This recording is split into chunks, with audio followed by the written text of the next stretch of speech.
Shortly. With that, I want to go ahead and introduce Candace. So Candace Wheat, who is the technical outreach specialist with Smart Home America. We met with Candace, it was a couple of months ago, and it was just so enthralling, I have to say, the information that she provided us and what she talked about. And we were like, you just have to be on a webinar. So I know you're going to love everything that she has to say, and you're going to be very intrigued with her presentation. So Candace, I'm going to hand it over to you for you to go ahead and take it away. Absolutely. Thank you for that. So we are going to make a change and I'm going to share my screen. If you guys will bear with me just one moment while we get that into play. Can you guys see the welcome screen now? Yes. Excellent. So my name is Candace. I am the technical outreach specialist for Smart Home America. I want to thank you all for the opportunity of joining me today to share what we have learned. Today we're going to talk a little bit about who Smart Home America is, our connection to an organization, also a nonprofit named the Insurance Institute for Business and Home Safety. Going to give some background information there and how we are all connected together and what the ultimate goal that we are working towards is. So we are Smart Home America, a 501c3 not-for-profit organization. We are based in Mobile, Alabama. Our job is to bring the message of resilience to you. We've advised communities and home and business owners about the benefits of resilient pre-disaster mitigation and adequate insurance coverage since 2009. We exist to educate leaders, residents, and industry about smarter, safer buildings, as well as tested policies, products, and techniques that build resilient and sustainable communities. So the name Smart Home America kind of sometimes gives folks the impression that we have something to do with technology, the Internet of Things, but we are an organization that was founded shortly after Hurricanes Katrina and Ivan came through on the coastal front of Alabama, Mississippi, Louisiana. A group of like-minded individuals got together and they said, we keep doing the same things, we keep building the same way repeatedly, and the same things continue to happen. So the individuals got together. They did some research. They come across the Insurance Institute for Business and Home Safety, which again we'll get into who they are here in just a bit. But they founded Smart Home America. So we don't see the smart home as the internet of the home. A smart home does not end up in a landfill after severe weather events.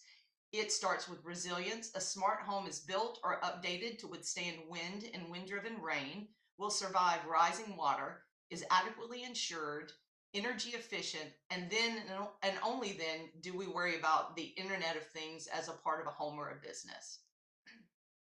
Our vision is that stronger, sustainable, more resilient communities. The home that you see here on the screen, this is Mexico City Beach, Florida. If you look in the background, you can see it as in the neighborhood that this home is in was devastated by Hurricane Michael. One might think that this home was built after the storm, when in fact it withstood the storm. This home was built by a local Habitat for Humanity. As a nonprofit building affordable housing, we know that the extra cost to get this home to the Fortified Gold standards was not an extreme cost. So let's talk about some facts. Around 64% of homes across the nation are underinsured by an average of 24%. That means that a $200,000 home, there could be as much as $48,000 of damage not covered if a homeowner has a total loss. For most people, their homes are their single largest investment, and most people don't have an extra $50,000 hanging around in their checking account to make up that difference. Even worse, 75% of businesses are underinsured. These numbers are why 1 out of every 4 businesses closes after a disaster. They simply cannot reopen because they do not have the capital to do so. Statewide building codes are not consistently adopted across the United States, and where they are adopted, they're not always enforced. And then where there are states that only have jurisdictional adoption, The story remains the same, though, when there's a lack of consistent enforcement. Current and enforced building codes do make a difference in what a community looks like post severe weather event. Considering there are few areas of the US that do not experience some frequency of severe weather like hurricanes, tornadoes, and wildfire, you would hope to see more codes in place and better enforcement. In those few spaces that you see on the map that appear untouched, or where people say, we don't have bad weather, we at Smart Home say, you just haven't experienced it yet. The folks of Asheville, North Carolina, sadly, are the latest example of this. Up to 90% of post-cat claims include some sort of damage to the roof. And we're going to talk about ways to make that roof stronger and make the home safer here as we go through the presentation. In 2024, there were 27 separate billion with a B dollar weather events that included 2 winter storms, 1 wildfire event, 1 drought and heat wave event, 1 flooding event, 6 tornado outbreaks, 5 tropical cyclones, with the final 2 being the most costly U.S. disasters of 2024, those being Helene and Milton. Over the last 10 years, the U.S. has been impacted by 190 separate billion-dollar disasters that have killed more than 6,300 people and cost over $1.4 trillion. Historically, building codes have not been seen as a means of mitigation. The new FEMA Building Resilience Infrastructure and Communities, or BRIC funding, recognizes that communities need funding to enforce building codes and to be better prepared for severe weather events. If building codes are not effectively enforced across municipalities, we are stuck in the paradigm of disaster, respond, and rebuild. The new paradigm of intentional resilience is what Smart Home America, what we are working towards. Think of mitigation as your community's long-term protection plan. Investing in resilient housing, mitigation, and infrastructure now means that when a disaster happens, communities can rebuild faster after a disaster, which leads to a dramatic savings in recovery and rebuilding cost. A neighborhood that stays intact is a more resilient community, and that mitigation pre-disaster helps to lead to that resilient community. Studies show that for every $1 spent pre-disaster, you could save $13 after disaster dollars. When you think about it, preparation beats reaction every single time. $10,000 spent today could save $130,000 tomorrow. Intentional resilience does not have to cost substantially more than standard construction. Existing materials and methods can be used. So I'm going to play a quick video for you. It's an overview of Fortified. I've been told that the volume is a little low on it, so hopefully we will not have an issue with that, but this is just a moment or two video for you. Year after year, severe storms along the coast and far inland prove just how vulnerable homes, businesses, and communities are when it comes to natural disasters. To help prevent further destruction, the Insurance Institute for Business and Home Safety, known as IBHS, created the Fortified programs. Specific design and construction standards give home and business owners options to better protect their buildings against hurricanes, hailstorms, low-level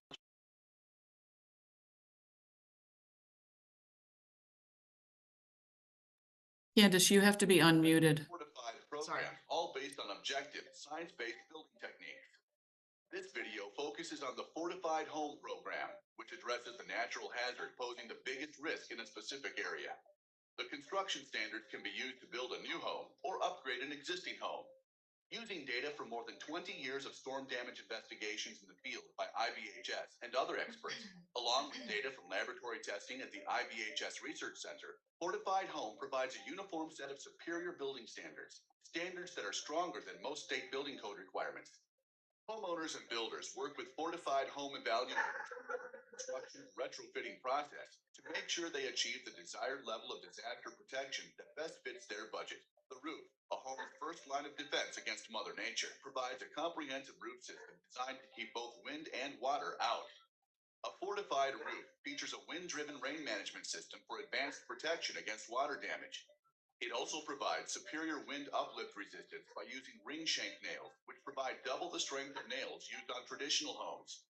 The silver level adds extra protection by strengthening building openings, such as windows and doors, to keep out wind, water, and flying debris. The gold level designation ensures the house is tied together and has what engineers call a continuous load path. This means the roof is tied to the walls are tied to the floors, and the house is tied to the foundation. The continuous load path helps the home to stand strong when high winds try to tear it apart. After a certified third-party evaluator verifies all upgrades and critical construction details are complete, homeowners receive a designation certificate with a unique ID number that is valid for 5 years. Fortified Home provides cost-effective, consistent, and defined structural upgrades. These science-based construction practices reduce the risk of damage from extreme weather events and deliver meaningful value to homeowners. That is why Fortified has been endorsed by local, state, and federal government agencies and is being adopted by builders and contractors at all price points. For a complete description of Fortified Home benefits and requirements, visit disastersafety.org/fortified. Fortified works. It truly is the national standard for resilient construction.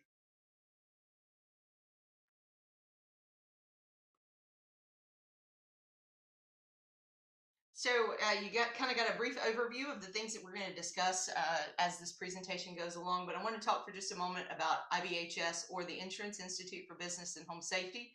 They focus on the types of damage that cause the insurance industry the most losses annually. Their research focuses on hail, wildfire, wind, and wind-driven rain. Most of the research is on wind-driven rain and the compounding damages seen when roof loss occurs. With that 20 years of lab and field research, they have a clear understanding of how to prevent most of the damage. Before we go to the next video that is kind of a tour of their research facility, I want to kind of go over a couple of things with this picture.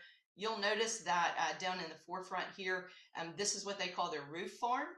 In this roof farm, they have different shingles in different stages of aging. They research and find where the shingles could be improved, what's working, what's not working with them. The building that you see in the background there, that is the research facility itself. There are 105 fans that are here on the outside of the building, and then a airplane size hangar where they build full-scale size homes and move them into this facility to subject them to the test that we're going to see here in just a second. So we're kind of flying in. You see that roof farm over to the left, as well as all of the fans that produce that 130-mile-an-hour wind. We're moving into the airplane size hangar there. They create realistic hail to be able to test how it interacts with the roof. Again, wildfire is something that they are a part of. They are the only known facility that has the ability to introduce those embers into a real-world situation. Again, a large portion of their research is with the rain, wind, and wind-driven rain. That not only do they do that research in the lab, but they do send individuals out into the field after a disaster happens to make sure that what is happening in the field actually matches what is happening in the research facility. They have got this down to the science of, if they know what the wind speed was, IBHS can predict pretty accurately what kind of damage is going to be seen on those homes on the ground. So Smart Home America, we exist to take the research and training that IBHS has come up with, and which is the Fortified standards, and bring that information out to the community. Building codes historically were just concerned with life safety. The structure should stay intact long enough for you to escape the property. Property protection was not a part of the consideration, although recent building codes have added property protection in the form of the roof deck, a sealed roof deck, excuse me. Fortified tries to protect the human life and the property. The goal is for the building to survive a severe event and to be reusable quickly. We want to accomplish this by while also protecting the interior of the building and the contents. So what you're seeing here is a real-world tested example of Fortified versus Code. These two complexes are just a half a mile away from each other. Both properties went through the eye of Hurricane Ida, a Category 4 storm, and were built by the same developers. The complex on the left was built about 3 years prior to the complex on the right, so they were built relatively close to each other on a timeline. It was severely damaged and was unlivable after the storm. The complex that you see on the right was 90% complete and suffered only minor damages from Ida. The damages were able to be repaired quickly, and Hurricane Ida pushed back the opening of this multifamily housing by only about 3 weeks. The best part was that many of the people that lost their homes in the complex on the left were able to move into the complex on the right. And we're going to talk a little bit towards the end of this presentation about funding opportunities, things along those lines. But I want to point out that the complex on the right partially was funded through the Federal Home Loan Bank of Dallas. So want to make sure that this was the first commercial property that was funded with those funds. Fortified is lab tested with the real world results. As since 2018, nearly 90% of the 70,000 fortified homes have seen at least one landfall storm.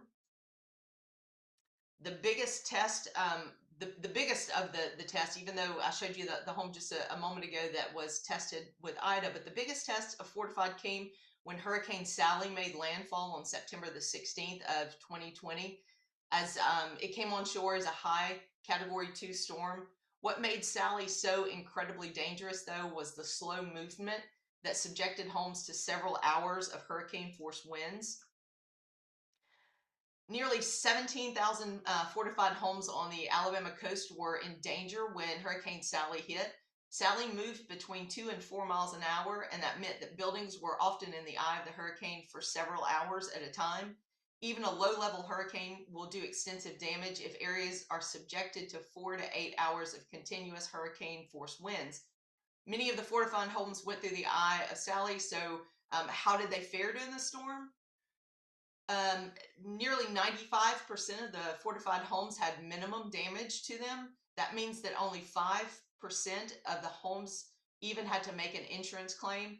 Even more impressive is the number of homes that reported a loss damage to the fortified system. That number was less than 1%. So less than 1% of those 17,000 homes had any kind of damage to a system that is covered under the fortified standards.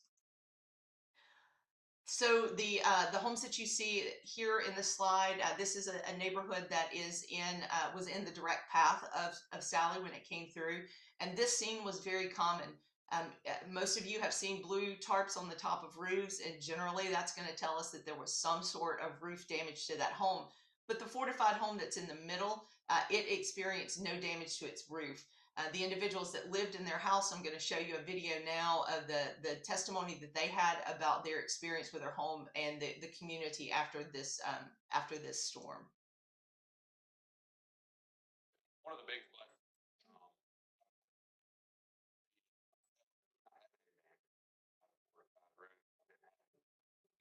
That's really hard to hear, Candace. I've got it all the way up. And that's one of the biggest things people need right now is help. Knocking on doors, meeting some of your neighbors for the first time, and saying, "Hey, what can I do to help?" And Can you show the transcript, Candace? The closed captioning?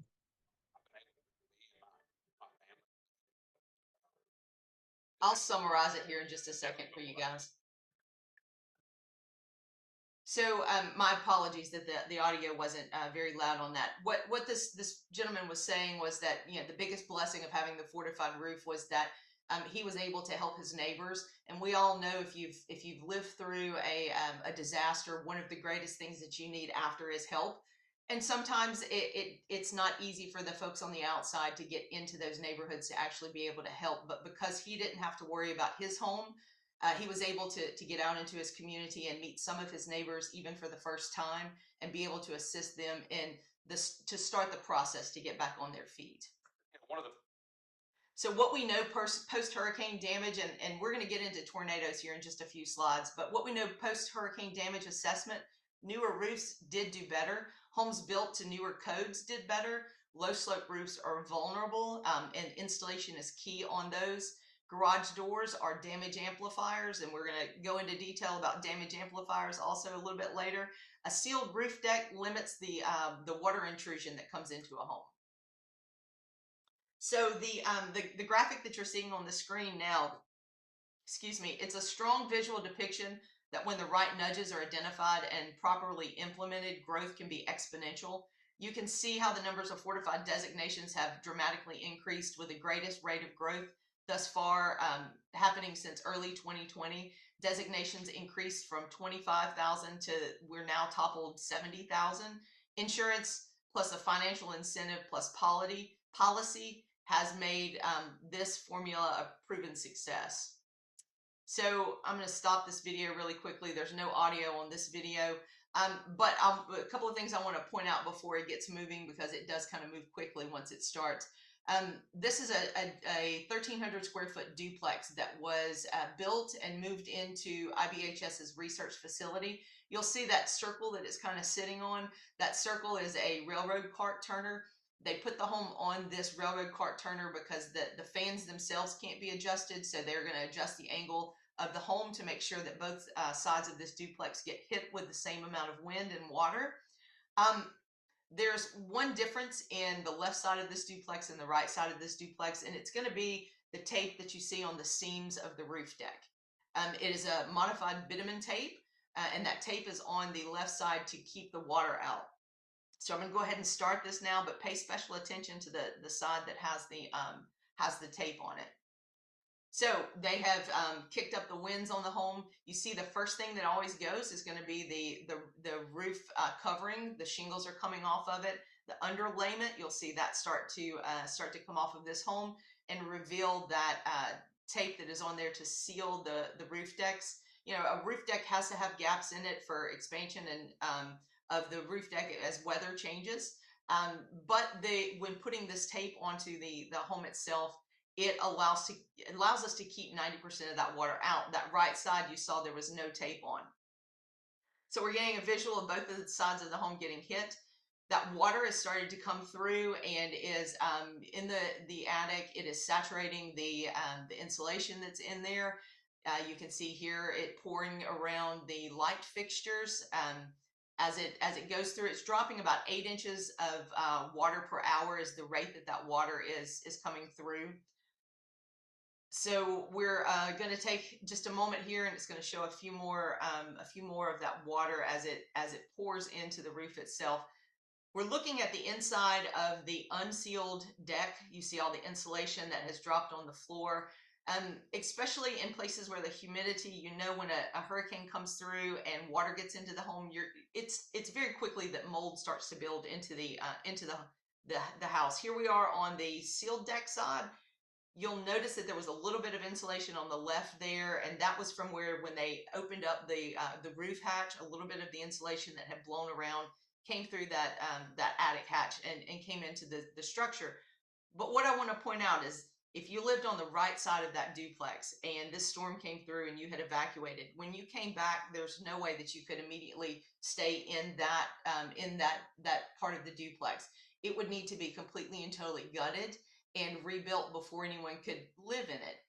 The duplex on the left, that side was 100% dry on the inside. You could go into it after the test was complete, sit on the couch. There was no water on the bed. That family, when they came back, they may not have had electricity, they may not have had water, but they would have had a place to stay, and they would have had a place to start to rebuild in the community. So wind is wind, right? 130 miles an hour wind is 130 miles an hour wind, but the most obvious difference between a tornado and hurricane is timing. For those of us that live on the coast, we have a warning that a hurricane is coming, and we can prepare for the expected wind speeds in advance, but the winds last for a longer period of time. With a tornado, people have far less time to prepare and no truly reliable way to predict the wind speeds, but the duration is a much shorter time frame. When the EF5 tornado touched down in Moore, Oklahoma, the total path length was 17 miles, and it was on the ground for roughly 40 minutes covering those 17 miles. Of the 17 miles that was touched at the wind speeds of an EF4, EF5, less than 1/2 of a square mile actually experience those EF4 and EF5 wind speeds. Of course, in any tornadic event, we strongly encourage the use of a safe room, but using the fortified standards to build or retrofit a home could have significantly positively impacted the lives and the properties touched by the EF0, 1, and 2 portion of that Moore tornado.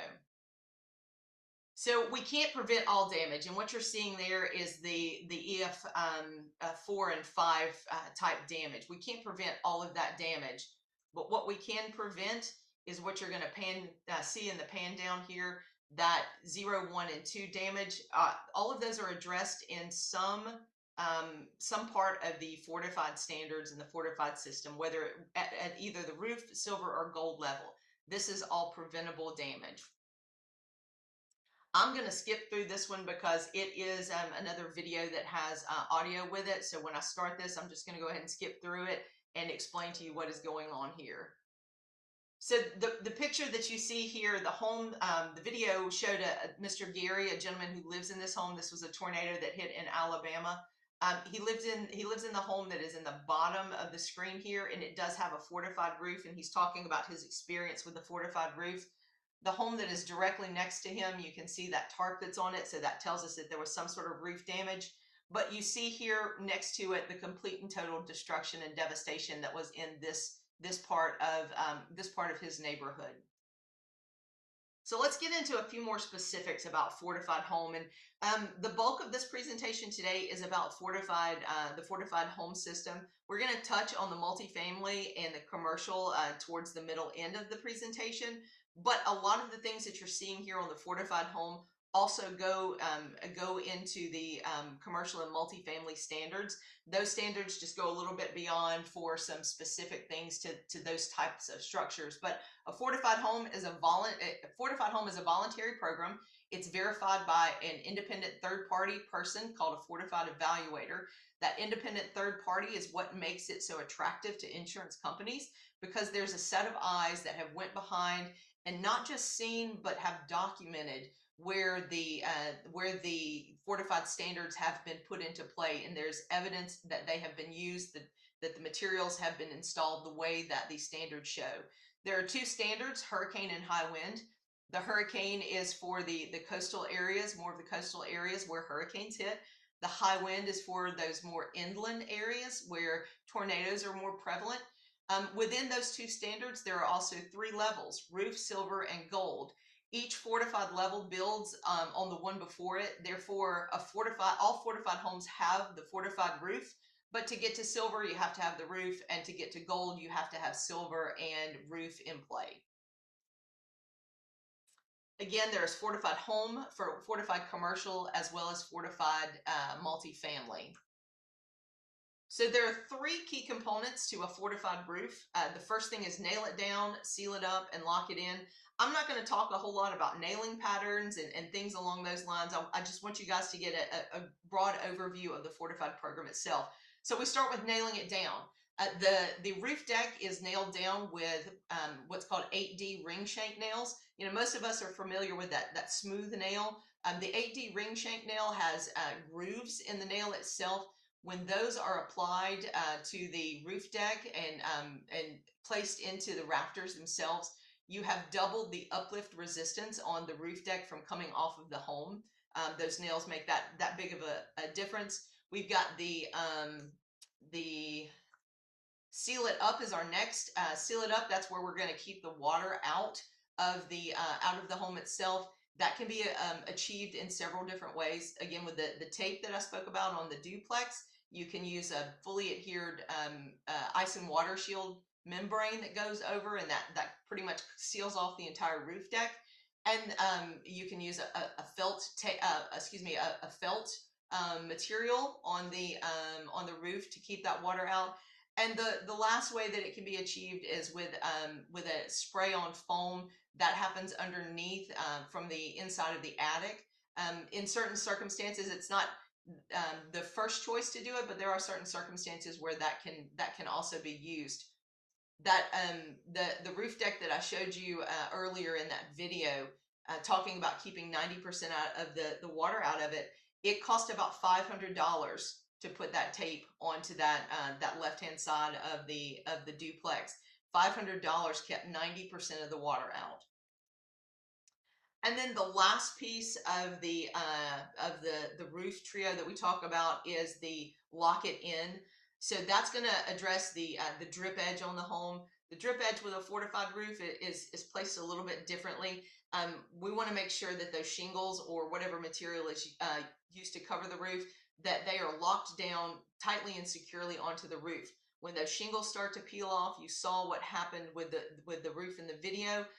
The entire roof just kind of starts to peel back. So we want to do everything we can to keep those shingles on, and then use the tape as a backup if those shingles or other material come off.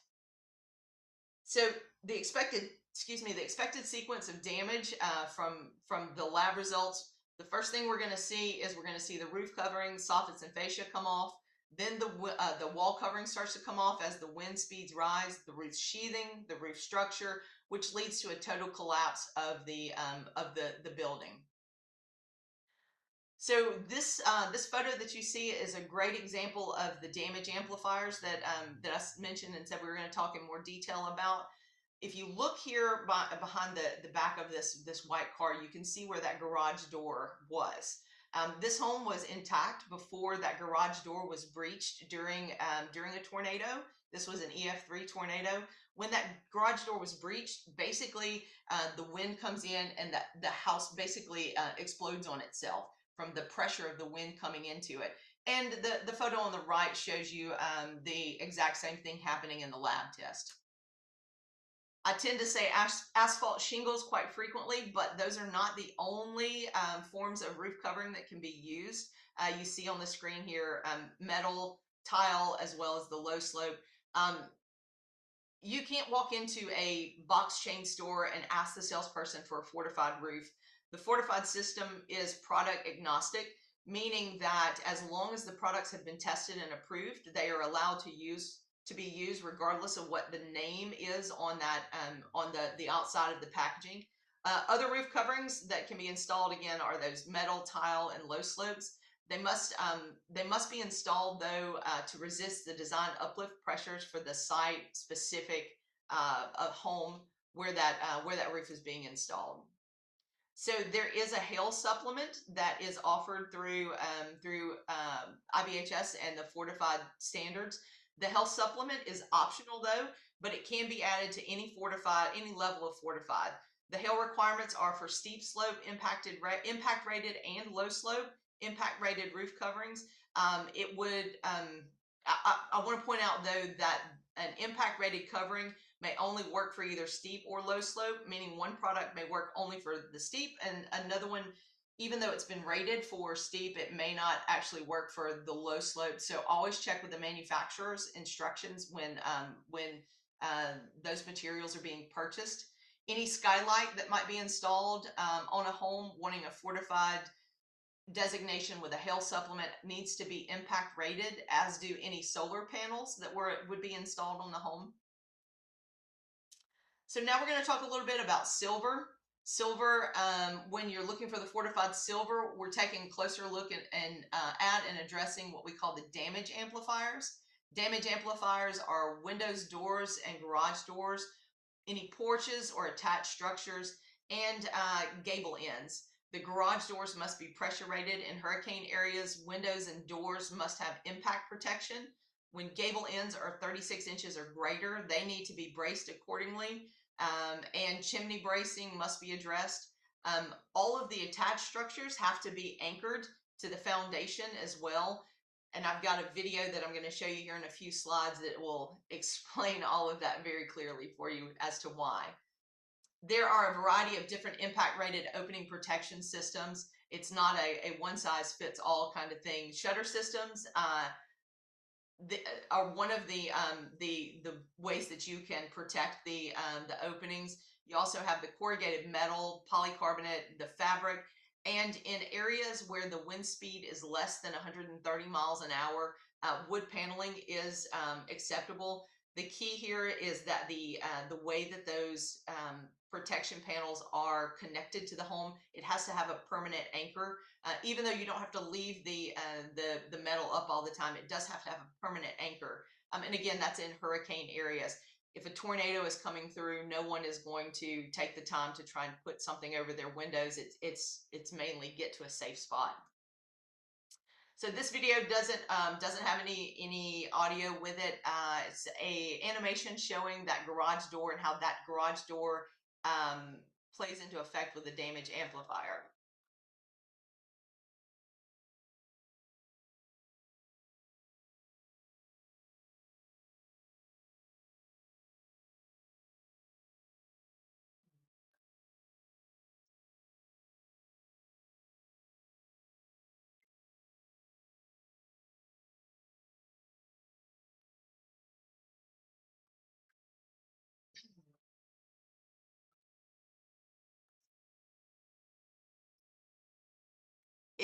It still amazes me how that opening with the wind coming through can make that wall just look like it is a piece of fabric flapping in the wind. So I told you about the attached, the carport being attached. We're going to look at the example here of the video. Let me start it. So as you can see with the video, the carport became a damage amplifier by breaking free and ripping the roof off of the home. It wasn't connected properly to the home and it wasn't anchored. The wind speed was 80 miles an hour when that happened, which is the wind speed that can be reached in a EF0 tornado or a Category 1 hurricane. The second video that you're seeing now, that carport went through a higher wind speed. It was 110 miles an hour that was hitting that home with the carport there, and that's the equivalent of an EF1 tornado or a Category 2 hurricane. And then we're going to talk for literally just a moment about fortified gold. So the fortified gold designation, it includes a continuous load path or a CLP into the design of the home. A continuous load path basically says that the roof is connected to the walls. If there are 2 stories to the home, the second story is connected to the first story. And then the walls of the home are securely connected to the foundation of the home. You'll see some of the ways that these different components are connected to each other, with the fasteners that are used to anchor it to the foundation. Those are in place to secure that home to the foundation and keep the home in place as the wind speeds increase. The eligibility requirements apply to all 3 of the designation levels. Not all homes are eligible for the fortified program, but new and existing homes can both qualify. So can single-family detached homes, duplexes, townhomes, and manufactured homes can also qualify. For a manufactured home, they must have been built after July of 1994, and they must meet HUD Wind Zone 3 standards, and they must be permanently secured to the foundation. A dry stack foundation is a foundation of brick rock a dry stack foundation, sorry, lost my train of thought. A dry stack is when you see like the cinder blocks that are stacked on top of each other but do not have the mortar in between them. Other property types not eligible are mixed use commercial and multi-residential condominiums and apartments. Again, pointing out that those would fall under the fortified multifamily and the fortified commercial that'll come up here in just a bit. Here's a visual of those types of foundations that are not allowed. That dry stack on the left and the one on the right. A dry stack foundation, like I said, doesn't have the mortar on it. But we do have also pictures of the qualified foundation types. So we've got the slab on grade homes with elevated floors, not slab on grade, that have a positive connection from the floor or wall structure to the supporting foundation. This includes homes that have crawl spaces, stem walls, posts and beams, or pillars. So the video that I'm about to show you now, there are several different homes that you're going to see on the left. But I want to point out that the home on the right is the same home every single time that these tests are done. And words here, which home would you rather own, build, sell, or insure, they're going to pretty much sum everything up for you. Each of these homes are going to fail in a different way. That one has come completely and totally off of the foundation. We've got the roof ripping off of this home. And again, keep in mind, these are all different homes that are happening. The one on the right, that is the fortified home, is the exact same home every single time. The difference in the cost of those two homes, or those two sets of homes, the ones on the left and the ones on the right, was about an extra $3,000. So for an extra $3,000, the home on the right was able to withstand all of that wind, where the homes on the left were not.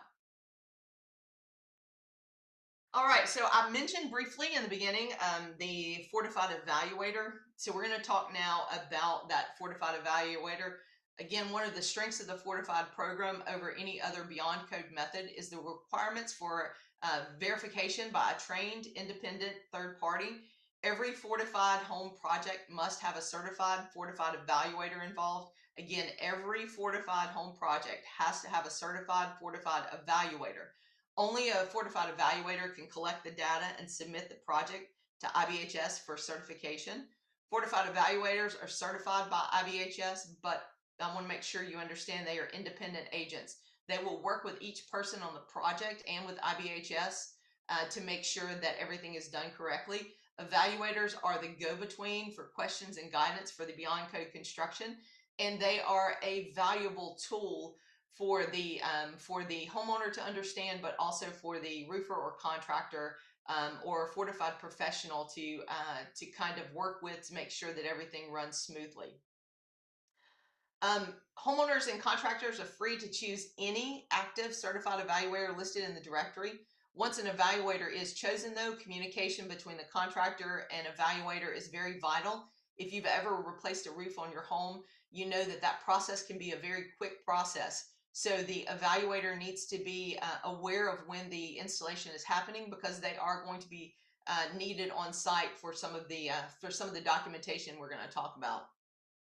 He or she will come out and do a pre-inspection to determine if the home is eligible to begin with, and then again as the roof is being replaced to document that process. Once all the documents are gathered and the project is complete, the information is sent to IBHS for review. If all of the documentation is complete and the home installation qualifies, that fortified designation will be issued to the home. So some of the examples of the types of documentation that are collected by the Fortified Evaluator, they're going to take pictures of materials and the construction process. So they may be on the roof taking a picture with a tape measure to make sure that the nailing pattern is within the standards. They could be on the ground taking pictures of the ring shank nail box. All of this documentation and pictures is geotagged to make sure that the process and the pictures are happening at the address that the certification is being requested at.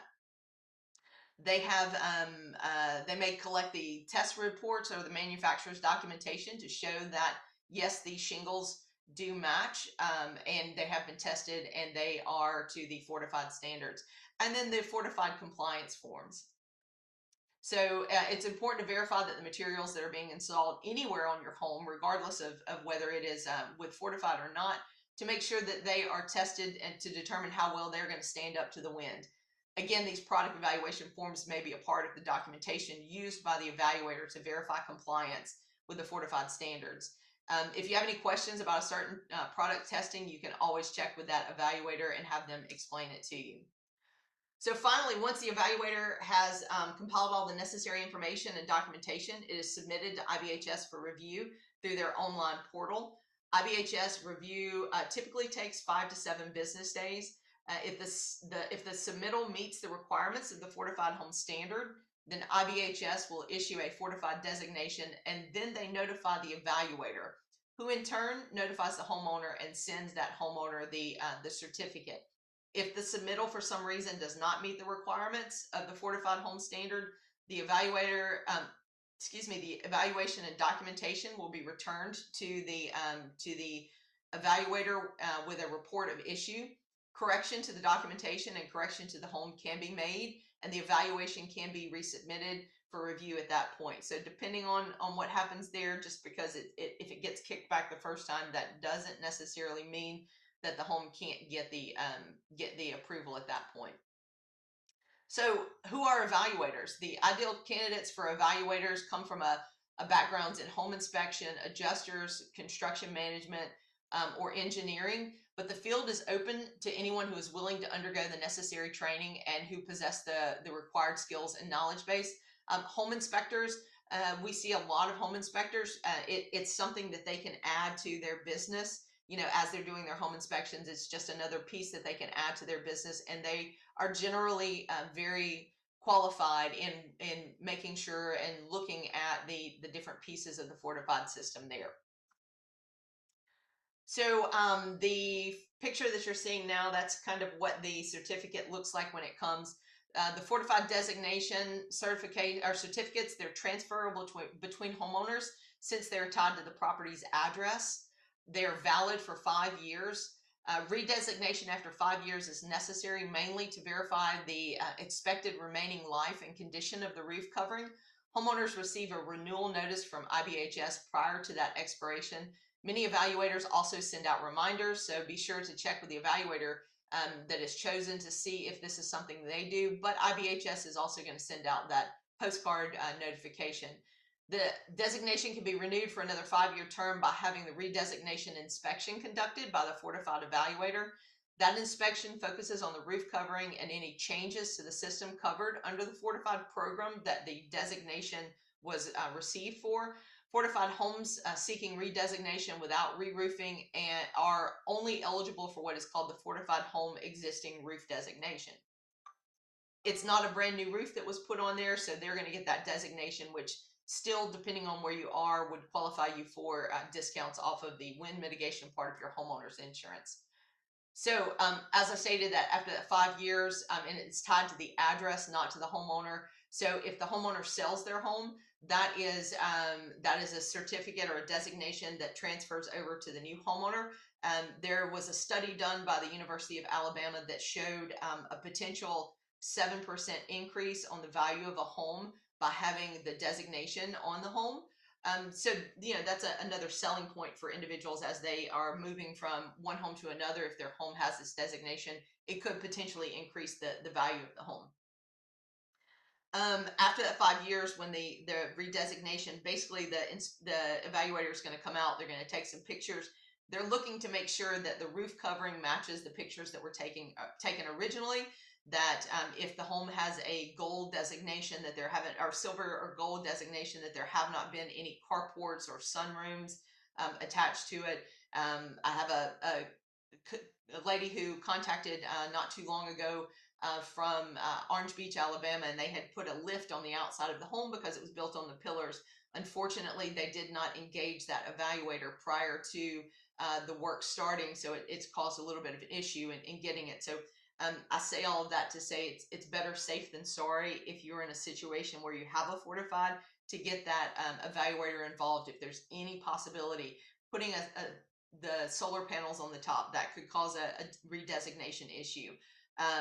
Any satellite dishes, anything along those lines. It's not automatic. Some of the actions, again, here are some of those things that could cause a problem. Re-roofing or repairing the roof without an evaluator.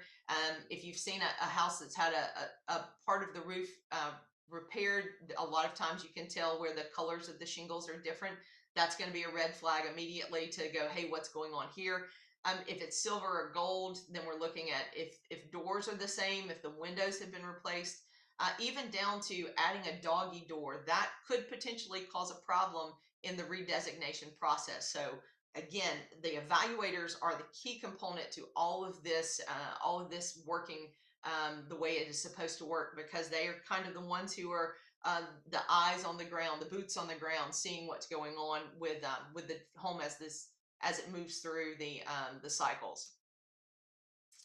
So kind of a bit of an overview here on the fortified commercial and multifamily. It's not just for those single family homes. Commercial and multifamily homes have their own set of standards, but a lot of the things that you have seen previously about the home, again, are going to play into the commercial and multifamily. So fortified commercial and fortified multifamily, they start with an application to IBHS. So if you are looking at building an apartment complex, the first thing that happens is an application is submitted through IBHS. Whereas with the home, you're not submitting that application to IBHS. There are only there are only one standard for the commercial applications, and that's wind. There are still 3 levels that you can get to: that roof, silver, and gold. Fortified properties help communities to recover faster after a disaster occurs. So the multifamily and the fortified commercial have the same 3 levels of the designation possible. Again, that's roof, silver, and gold. Like fortified homes, each level builds off of the one before. There are some extra things to take into consideration with the commercial and multifamily. For example, at the roof level, there's a roof-mounted equipment that needs to be secured to the fortified standard specification. So if you've got like air conditioner units on the roof itself, there are certain specifications that have to be done to meet the standards. At the silver level, wall connections must meet the requirement, and there must be a connection for backup power.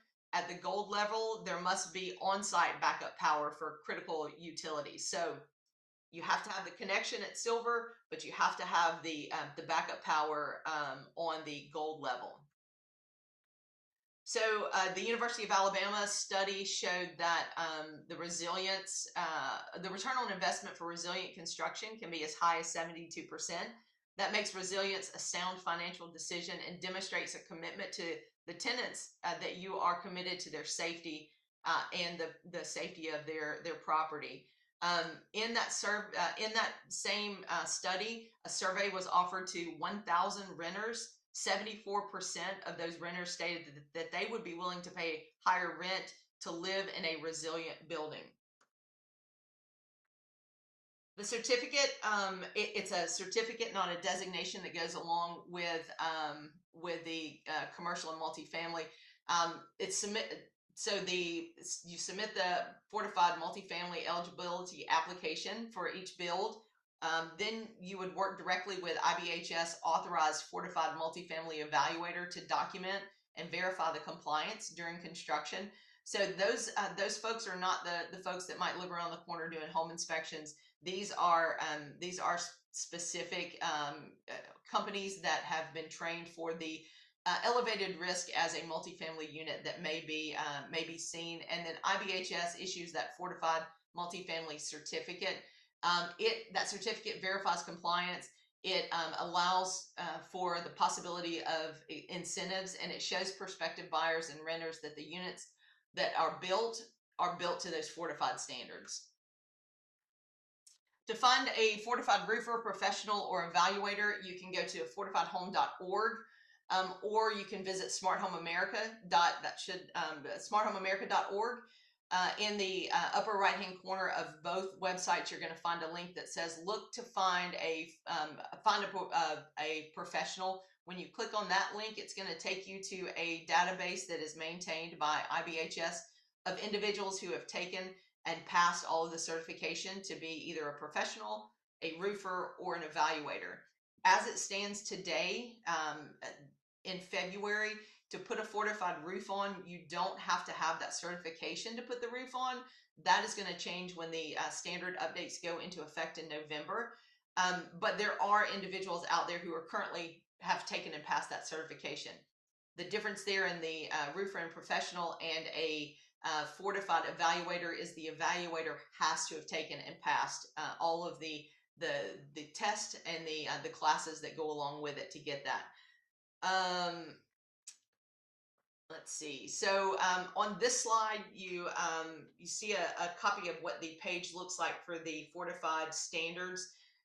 The QR code that you see on the screen there, if you want to, I'm going to leave it there for just a second. If you want to take out your phone, and then it should be dropped into the chat or into the Q&A.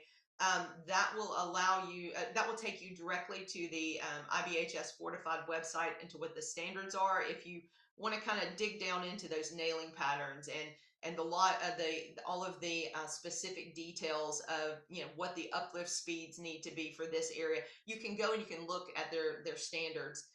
The next one is also going to have a QR code, and this is if anyone, either yourself or anyone that you are affiliated with, if they are interested in the training itself to become a fortified professional, or a fortified evaluator, that QR code will take you directly to Fortified Wise. Fortified Wise has all of the programs there. There are some programs there that will allow you to kind of free programs that will allow you to watch a small piece of the training to see if it is something that you might be interested in moving further. So I'm going to talk a little bit now about some of the programs that are in place. Today, there's a growing amount of public money supporting Fortified and helping homeowners reach a Fortified designation. But more importantly, these dollars bring awareness to the program and the growth of the infrastructure. Right now, there are grant programs in Alabama, North Carolina, Louisiana. More grant programs are coming along in locations like Oklahoma, which coincidentally enough, at the end of this month, myself and a member of IBHS team, we're traveling to Oklahoma to do a training for their roofers, contractors, and evaluators, leading up to, I believe it is either March 1st, 2nd, or May 1st, 2nd, or 3rd, that their actual grant program will launch in the state of Oklahoma. Mississippi has a program that is not far from their pilot program kicking off in the 3 coastal counties of Mississippi. Kentucky is following close behind with their grant program. Hopefully that one is up and running in the next few months or in 2025. The Federal Home Loan Bank in Dallas that covers New Mexico, Texas, Louisiana, Arkansas, and Mississippi. They have a program, which is the Fortified program, that allows homeowners to apply for funds that will go towards either re-roofing their home if they're in need of a re-roof. That money in the last cycle was $15,000 that a homeowner could apply for to get a new roof put on, or if they were building a home from the ground up, would allow for them to apply for a $10,000. Again, at the moment, the Federal Home Loan Bank of Dallas region is the only Federal Home Loan Bank region that is offering that Fortified piece of the program. Organizations like FEMA, Freddie Mac, Fannie Mae, they all recognize the importance of the Fortified program as well. This is the momentum that has carried the Fortified program to the 70,000 designations, and that grant program in the state of Alabama. Currently, over 50,000 of the 70,000 homes that meet the Fortified standards are in the state of Alabama. But we have a grant program that was set up that gives $10,000 towards that homeowner to help them mitigate the cost of putting that new roof on there. The grant program in Alabama is not dependent on your income, so it doesn't matter how much you make or how little you make. Some of those programs, like the Federal Home Loan Bank, those are income. There are income requirements on some of those, but a lot of the state programs are not 100% based off of income. So the QR code that you see on the screen now, this QR code will take you directly to the Smart Home America mitigation resources website. The states that you see in the green, we do have specific mitigation information for those specific states. And I know there's, I heard the roll call at the beginning, and there are a lot of states that were being called as being on the call that didn't necessarily have aren't necessarily in the green there. We do have for these, but I encourage you to check back to that if you are in a state that does not. Check back to that to this website, because it is an organic list and it is growing. So be sure that you come back and check that one.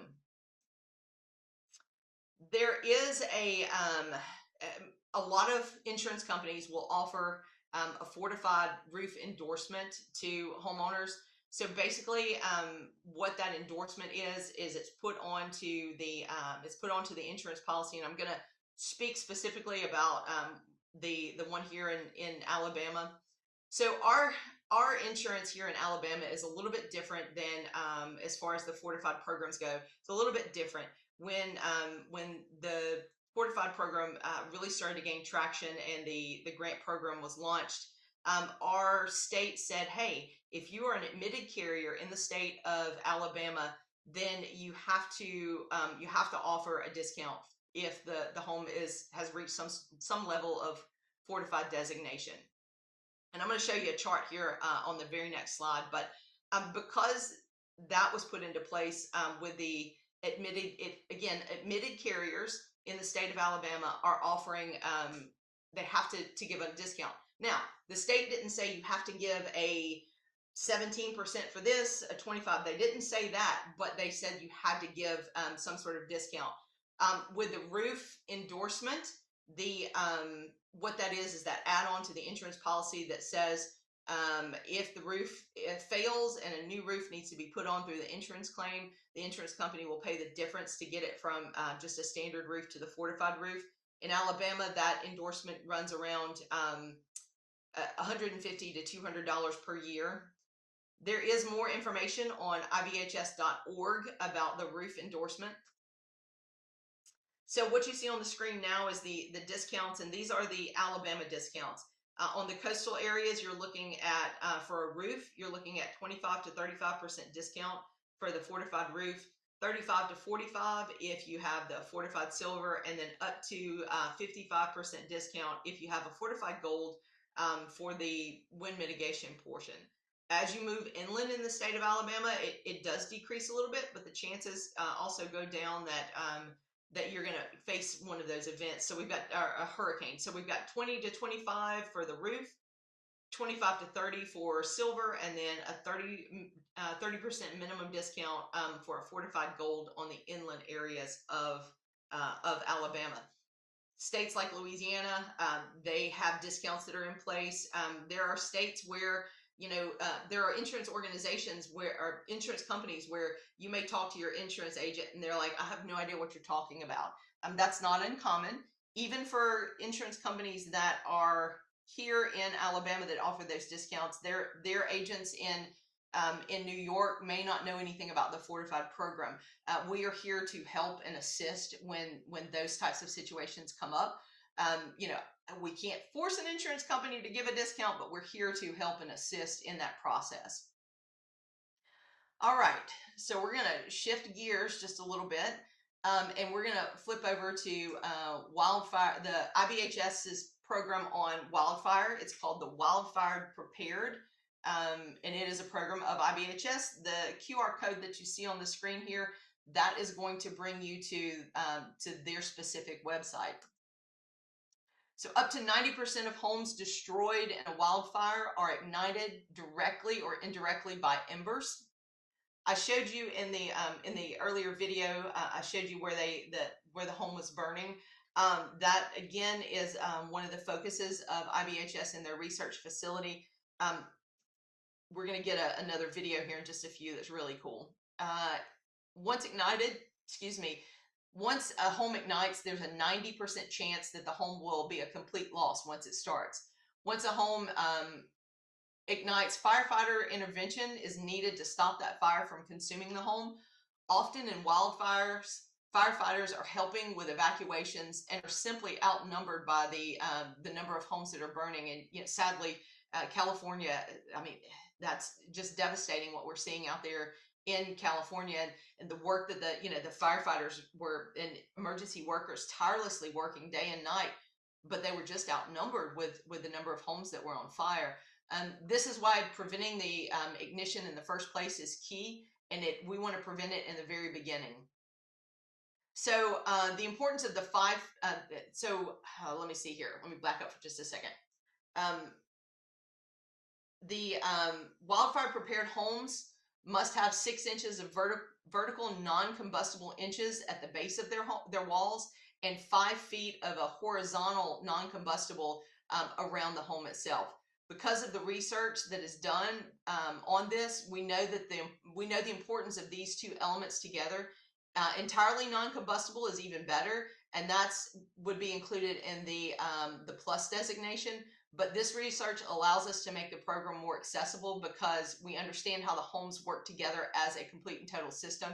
So you see where they're introducing those embers. You can see that zone that's around and where those embers are kind of building up at the base of that house. It's a huge a huge problem for where those fires are going to start. So I'm going to show you a video now, and as the video progresses, I'd like for you to kind of keep an eye on the timer that's in the bottom left of this. There are embers flowing in this video on both sides of the house at the same time.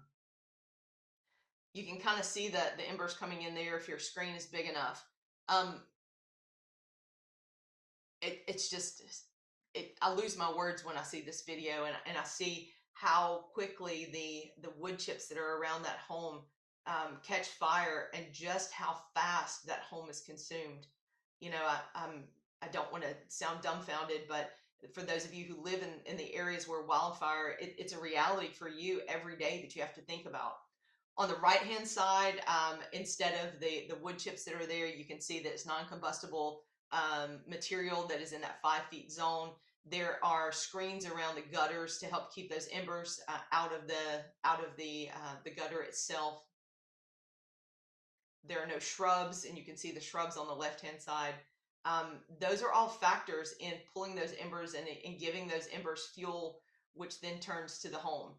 It took less than a minute for that house to get as consumed as you see it there. So a wildfire prepared home is a system-based approach, meaning you must take all of the wildfire mitigation actions in the standard to meet the program's requirements and receive a designation. The wildfire prepared home technical standards outline groups of actions that are necessary to meaningfully reduce your home's wildfire risk. Wildfire prepared Home Plus builds on the system-based approach of the wildfire prepared home designation to further reduce the risk. This means you must take all of the wildfire mitigation actions for both levels of the program to achieve the wildfire prepared Home Plus designation. Just like with Fortified, they build off of each other to the next step.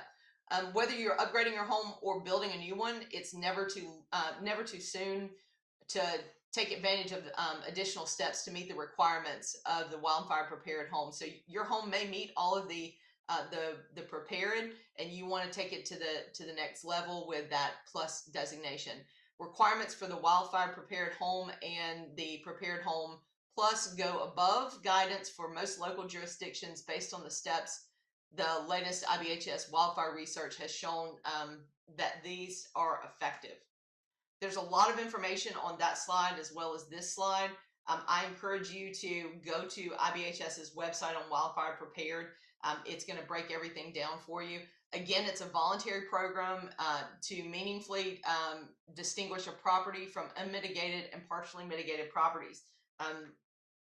With us in the Gulf Coast region, insurance because of hurricanes is a huge problem that we face.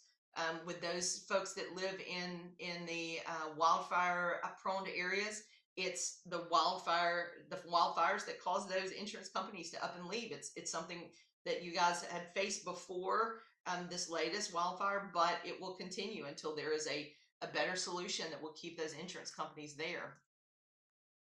So the designation process for wildfire prepared is not difficult. The first thing you're going to do is explore the homeowner's guide. Then take the free online home assessment. Once you have done those two things, then you can apply. There's an inspection that happens, an IBHS quality assurance, and the designation is issued. The key here to this that I want to kind of throw in for you guys is with the Fortified Home program, that designation is lasting for 5 years. With the Wildfire Prepared program, that is an annual thing that you have to submit for a landscape review to make sure that you haven't put any shrubs or any wood fences within that 5 foot parameters of the home, and then you get that redesignation.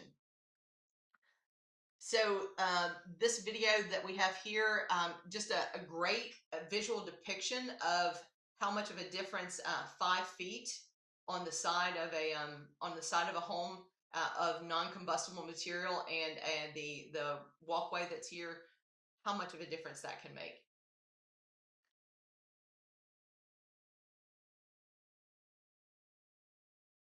Of course, this video has been sped up just a little bit. but you see the wood that is there, it is just fueling that flame, and it's wicking the flames over to the structure that is on the left. But once it reaches that metal gate, it stops. It goes no further. So when those embers have ignited the fence on the home, it's going to stop it from actually getting to the home itself. Uh, there was a home in Hawaii when the fires broke out in Hawaii. The home that was there accidentally, not knowing that they had done it, but they did all of the things that fall under the wildfire preparedness. You may have seen the picture. It was the red roof house. You may have seen that picture. All of the things that they had done would fall within. There's no vegetation around the house within 5 feet. They made sure that the home was built up so that the embers wouldn't get under and create that spark that would ignite the home. Preparation is key in pre-preparation is key in the lasting effects. I'd like to take a moment to thank the individual groups that you see on the screen. As a 501c3 not-for-profit organization, our work would not be possible without the support of these groups and the ones that came before.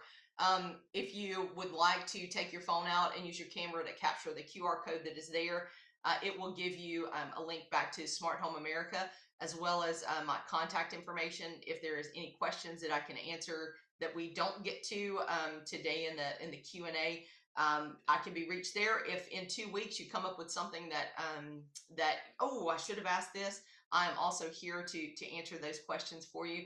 Thank you again for your time to share the slides that I have given to you, and we're going to kick it over now for any questions that have come out through the Q&A. Great, thanks so much, Candace. We do have a few questions. Okay. So the first question is, could the links to the videos that you showed be included in the email after the webinar? They aren't in the PDF, so if you just email them to Ebony, she can include them as part of the email that goes out to our registrants. Absolutely. That's going to take me just a little bit of time, Ebony. I won't have it immediately after this presentation is done, but if you give me till the end of the day, I'll be more than happy to get those links over. Oh, no worries. So Ebony works her kind of editing magic with the webinar. So she usually gets the email out to our listserv and to our attendees by the end of the day on Monday or Tuesday, early Tuesday. She's really good at her job. We have been in contact the last few days, making sure that all of the pre-work was done. So she's helped me out tremendously. Sorry. That's great. That's great. That's great. Thanks for saying that. Okay, let's see. We are located in Detroit and the storms are intensifying here. Are there IBSH or smart home businesses in Michigan? If so, if someone gets a fortified roof, do you see where there is a significant difference in their homeowner insurance? So again, it's going to go back to the individual insurance company and the knowledge that is internally with that company itself. We actually have one of my coworkers, a planning and policy specialist, Brooke Troxmondo. She lives in Detroit, Michigan. So we have folks in the area. It's difficult to say exactly how much because every insurance company is going to set their own rates. They're going to give their own types of percentages of discounts. It's something that as an organization, we are happy to work with. If you are in the situation where, hey, this could be beneficial to me and I'd like some help in finding out more information, we are more than happy to work with you on that individual basis. I don't want to speak in general terms and tell you, yeah, you're going to get a 15% or you're going to get 25%. It's very individualized. And it also depends on what level of the fortified there is in the process itself. And so are there businesses in Detroit? Go ahead. I would have to pull up the map and double check. You keep asking questions and let me see if I can get it pulled up in the background here and see if we have any fortified homes in Detroit. Okay.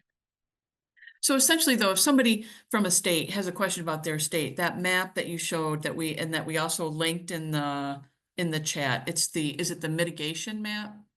Is that the one?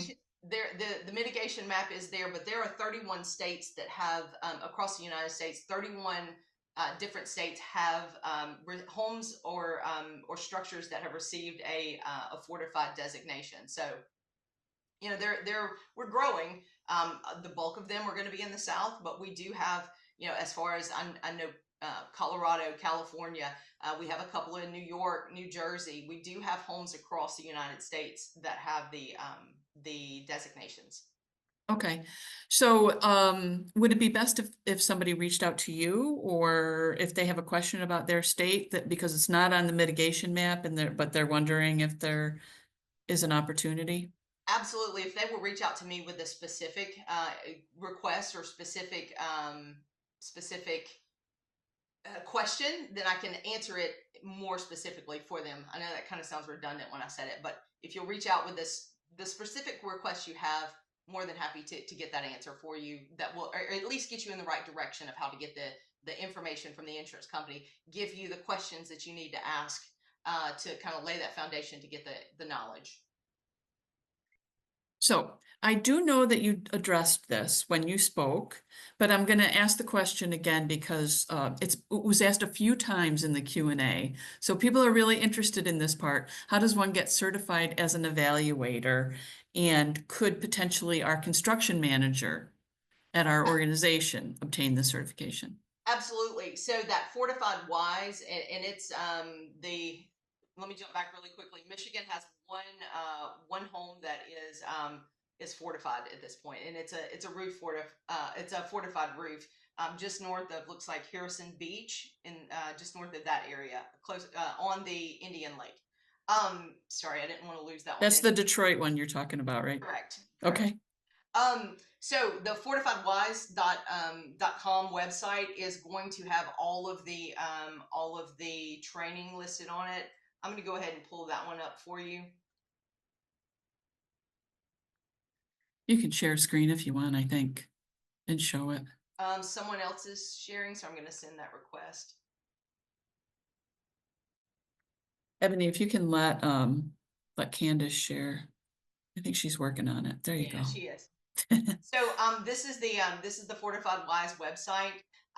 When you go to the Fortified Wise website, you can go to all courses, and there are some free classes that you can take. These are the free courses that are showing that kind of give a little more detail. But someone who wanted to be an evaluator, you would come to this tab. Excuse me, and it's going to list out for if you were looking for a high wind and hail designation as an evaluator. If you were wanting to do the hurricane, my suggestion for full transparency is to go ahead and do the one that is the hurricane. It's the most stringent, and if you have that, you are certainly qualified to evaluate a high wind area. And there's not a whole lot of reason to not put the effort into going ahead and getting that, because you never know. You may end up moving from your current location. If it's not on the coastal areas, you may end up there. Your construction manager could take the courses and get the qualifications. The key is, though, that if he is the one who is building, then he would not be able to evaluate the project that was being built. So it needs to be someone so that there's not any appearances of, hey, it's my project and I'm just going to go ahead and slide this through. The evaluator does need to be someone who is not actually building the project itself. That makes total sense. Okay.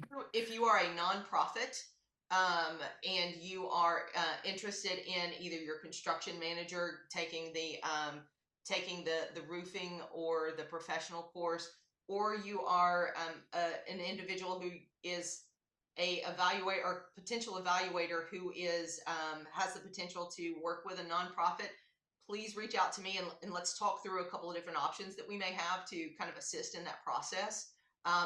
I'm more than happy to kind of talk through what may be possible as far as the courses themselves. So please reach out and let me know. I will, when Miss Ebony sends out the email, I'll make sure that she puts my email address in there, so that you guys can, if it's not somewhere on the chat, then you guys can reach out to me directly. Great.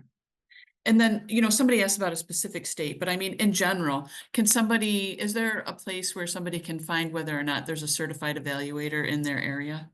Absolutely. So if you go to Fortified,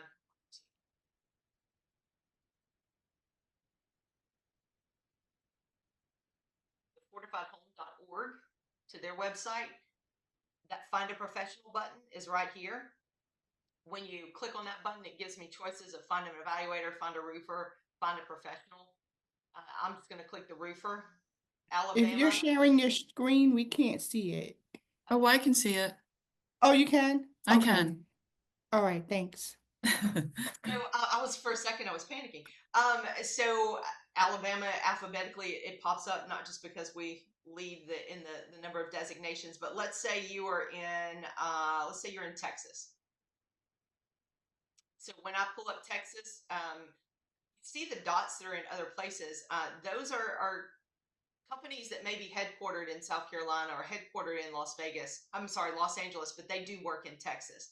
So I can zoom in and see where all of the Fortified, if I click on randomly, there is a business that is certified to do Fortified.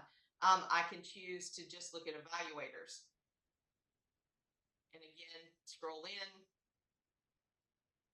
You're going to get those little little pins where you can click on it and see, you know, depending on exactly where you are.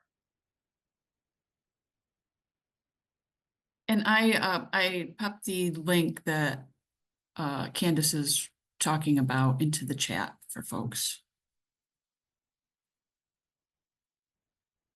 I think it was one of the, and I might be wrong, but I think it was one of the QR codes and the links that I sent to Ebony as well. Oh, okay. Right. It may not be, so I don't want to absolutely drop it in there. Okay. All right. All right. I know I should not assume this leads to lower insurance rates, but this person is in Oregon and the homeowners insurance have skyrocketed to as much as 8,000 a year in some more rural areas. And I know that that's happening around the country.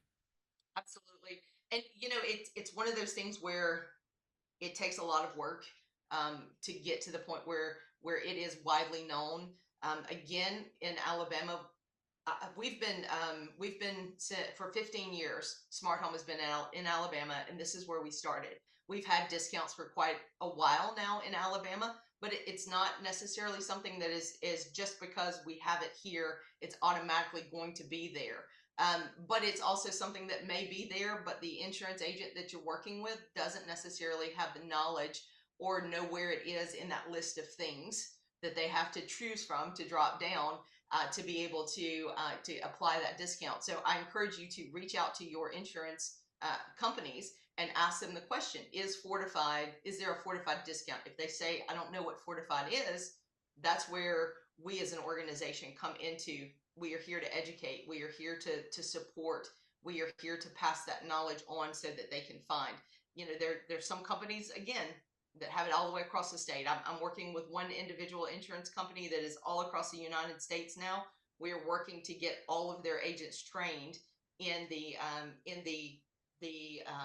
knowledge that they need to be able to say yes to that Fortified discount that is offered by that company.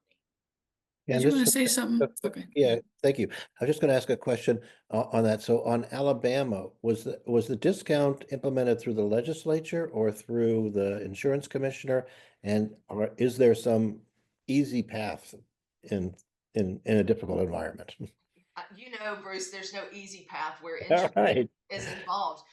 But part of what we do at Smart Home America is we work with, as these grant programs are coming on board, we work with the Department of Insurance from that state. The screen, I don't know if you remember, but there was a LDI is listed on there. That's the Louisiana Department of Insurance. We work with the individuals there. We are not out to lobby. We are not lobbyists, but we help them to get the information that they need to be able to get these standards, these beyond code, as the first slide, slightly beyond code, to get these standards in so that insurance companies can see the benefits of the returns on their So the insurance company, the insurance commissioner, or whatever that structure is, can do it administratively. It's not that you need legislation. Depending on the state and depending on how their individual laws are in play. The state of Alabama, our Alabama Department of Insurance is very involved with, again, any admitted carrier. It is required. If you are an admitted carrier, you have to give some sort of discount. What it is, the state doesn't say you have to give this, but they say you have to give some sort of discount. And that's not, you know, they didn't get together with the insurance folks, and the insurance folks just said, hey, let's just give a discount. You know, Yep. there's the work that went behind the scenes. I mean, it makes total sense for an insurance company to give an incentive Absolutely. to a homeowner to improve so that the insurance company doesn't incur as much cost Well, and in a disaster. when you think about all of the funds that are paid out after every natural event, whether it's a hurricane, a tornado, a wildfire, if there's something that can be done pre-disaster, again, $1 spent saves 13 post-disaster dollars. So, you know, $10,000 you put into the roof now is going to save you $130,000, or could potentially save you $130,000 down the line, and that's just with one home.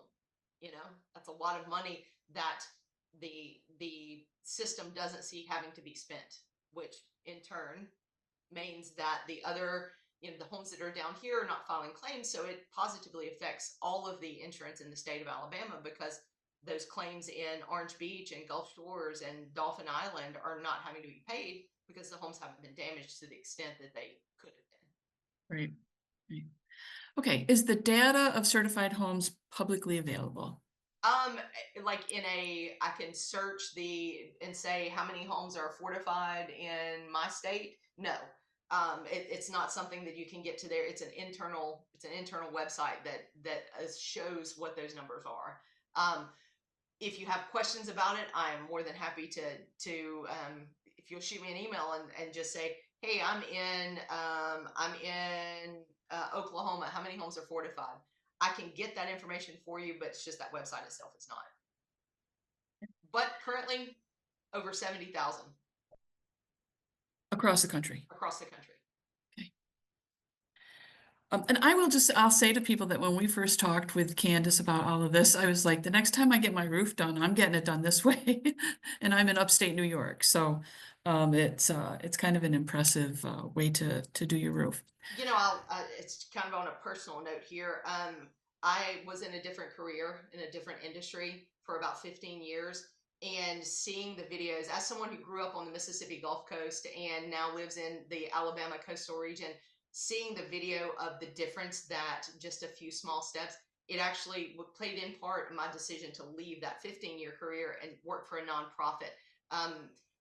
We don't sell anything, we don't make anything, we just disseminate this information to educate how people can live a better life and be more safe and secure in their homes. So to hear you say that about the roof, one more. Yeah. Okay, this is about, I think it's when somebody's house has to get certified, and how much do the reexamination cost? So it's a great question. As a general rule, the evaluator sets their own cost, their own fee schedule. So generally, though, for a designation to begin with on a roof, you're looking at anywhere from $500 to $700. On a redesignation, generally around $150 to $200 for that redesignation. To go up to a gold, it's a little bit more expensive because there's a few more trips that have to be made out for the initial designation. Since there are so many different parts and pieces into it. So anywhere from $800 to $900 to $1,500 is what generally we see on the cost for designations and redesignations. This is an interesting thought within this question. Are there specific partnerships or incentives for pairing fortified roof construction and rooftop solar panel installation at the same time? And also this person says, thank you for the interesting webinar. Thank you for the information there. At this moment, they're in the solar panel piece, the energy efficiency piece of it is not something that I talk about on a day-to-day basis. So I will get the name of this program for you, but there was federal funds that were allotted to certain states to be able to do the solar piece of it, but it's not necessarily been 100% tied into the fortified standards at this point.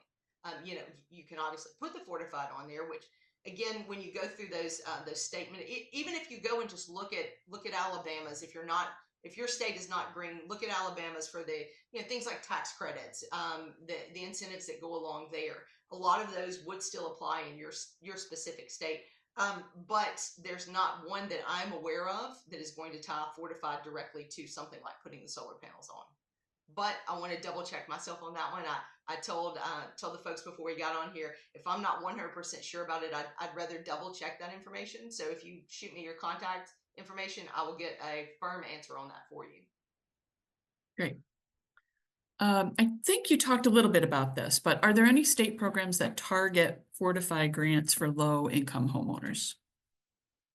So, like the Federal Home Loan Bank, there's that piece. You know that there are. It's not specifically for like. I can't tell you that I can't say that XYZ program is going to give only if you do the Fortified, but there it is recognized as an incentive in the Freddie Mac, Fannie Mae.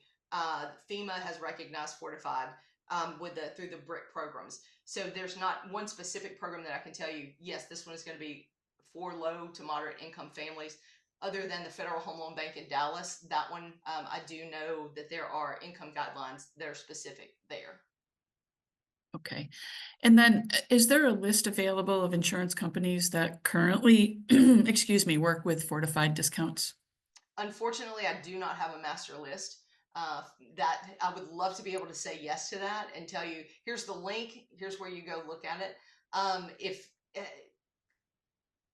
you could start by looking at the admitted carriers in Alabama. That's going to tell you in the state of Alabama who's an admitted carrier and who's got those discounts there. The biggest thing is to reach out. You can reach out to your department, your state Department of Insurance, and ask them if they have any resources that would give that information to you. Or if you would like to reach out, I will do my best to help you out as well on that, finding the information for your particular state. Okay. And then can you provide some direction about how to find an evaluator? Through that look at a professional on the Fortified website or on smarthomeamerica.org. It's click on that. If you click on the evaluator, it's going to pull up a list of evaluators. There are evaluator companies that even if there's not someone who is currently local, there are evaluator companies that cover the entire United States. So there's one particular company that has a home base in the Southeast, but they have contacts in all the states where they have folks who are able to do the evaluations. Great. Well, that was the end of our questions. And thank you so much, Candace, for this very informative webinar. If folks want to revisit everything, remember, we do put the recording on our YouTube channel and Ebony will send it out. But again, Candace, thank you so much. And I know you're going to be getting a lot of emails, so be prepared for that. Absolutely. I call that job security. And look, the more people that learn and the more people that know and the more questions that are asked, the deeper the understanding and the better for all of us involved in trying to make our community safer. Great. And there's some love being shared in the chat for you. And Thank if you don't mind, if you could just pop your email address into the chat. I know that Absolutely. you were going to do it otherwise, but some people ask specifically for your email address. So Absolutely. you pop it in there. And while Candace is doing that, I'm going to hand it back over to Bruce to wrap us up and close us out. Excellent. And again, thanks from all of us. This has been a terrific session and we will record it and make it available to others. I know there's some conflicting events this week, so we'd love to, we'll be happy to have it circulate more broadly. But thanks, Candace. And I did just drop my direct line. Sorry to interrupt you, Bruce. I did just drop the direct phone number. That number will get you directly to me. If I don't answer, please leave a message. You can also shoot a text message to that if you're not comfortable leaving a voicemail. And I'll be more than happy to answer. It may take me a few minutes. We are an organization of 6.5 people, so it may take me a few minutes. We do a lot of different things, but it's been my pleasure, and I'm very appreciative for the opportunity to speak with all of you. Thank you again.